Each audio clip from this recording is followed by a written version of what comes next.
মনে হচ্ছে কোনো ভিখারির কণ্ঠস্বর। কিন্তু কই, কোথায় কোথায় সেই ভিখারি?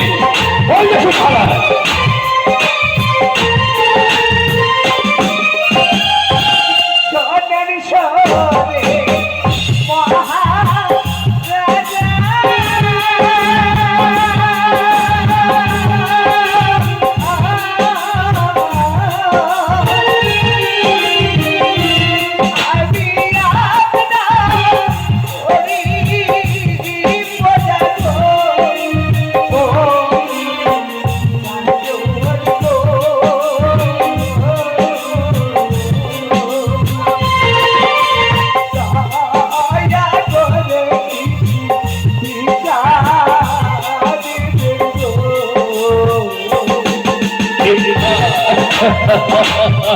এই নাও রণজিৎ সিংহ রায়ের হাতের ভিক্ষা।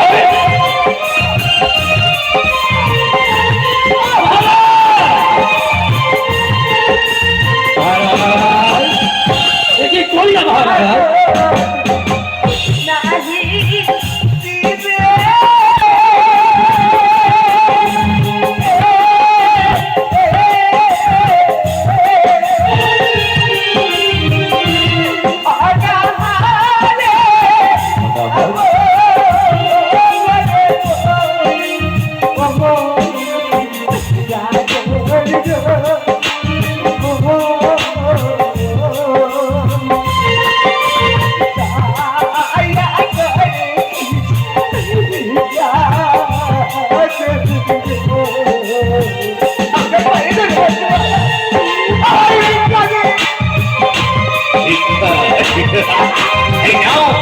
রণজিৎ সিংহর দ্বিতীয় ভিক্ষা।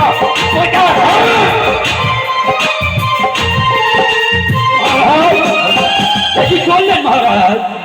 নরোত্তম গোসাই। হ্যাঁ মহারাজ, আপনার শুভ কাজে যাচ্ছেন, তাই কি বলে জানেন? অন্নে কন্যদান, বস্ত্র হইতে বস্ত্রদান, তৃষ্ণাকে জলদান করলে। নরোত্তম গোসাই। হ্যাঁ মহারাজ। কি বললেন? কোন শুভ কাজে যাওয়ার পূর্বে যদি পদার্থকে অন্নদান, বস্ত্র হইতে বস্ত্রদান করে যায়, তাহলে শুভ কাজ, শুভযাত্রা শুভ সম্পূর্ণ হয়। তাই তাই এই ভিখারিকে আমাকে দান করতে হবে, তাই তো?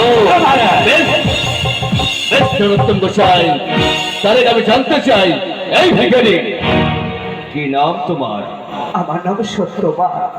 সত্যবান, থাকো কোথায়? আপনার রাজ্যের এক প্রান্তে বড় কুঠির নির্মাণ করে আমি দিন যাপন করি মহারাজ। জাতিতে ব্রাহ্মণ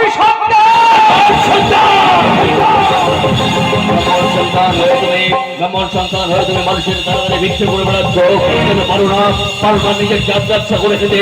তুমি কিন্তু সমাজ থেকে, ব্রাহ্মণ সমাজ থেকে তুমি দেব, নিশ্চয় দেব। তবে এমন কি ভিক্ষা তোমায় দান করবো জানো মহারাজ? নরোত্তম গোসাই, আমাদের ওই যে ধুবলি নদীর তীরে যে চন্দন বনটি রয়েছে, আজকের পর থেকে ওই ধুবলি নদীর তীরের চন্দন বন আমি সত্যবানকে দান করলাম। আমি শান্তিপুর যুদ্ধ অভিযান থেকে পেয়েছি, আমি যেন পাই আমার সেই সোনা পাই।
যে চন্দন হয়ে তোমায় দান করেছে সেই চন্দন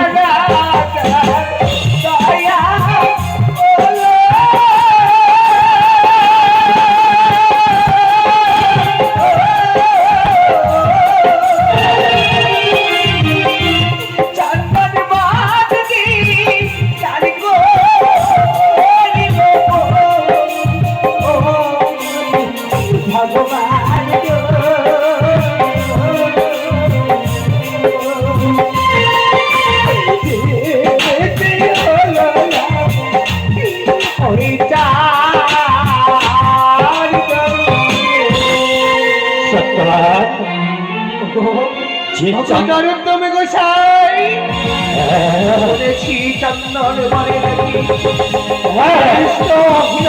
পশুরা বিনাশ করে। ঠিক শুনেছো তবে ঠিক শুনেছো ওই চন্দন মনে যায় যে যায় সে আর কোনদিন ফিরে আসে না তুমি যে পারবে সেখান থেকে ফিরে আসতে সত্য জানি না জানি আমার দয়ার বলি আমি ফিরে আসবো কি আর আসবো না আমি জানি না, তবে আমার যে চন্দন বলে যেতে হবে।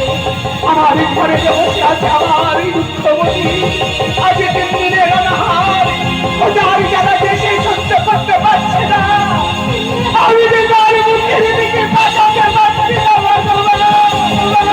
তুমি আমার এই শক্তি না শক্তি না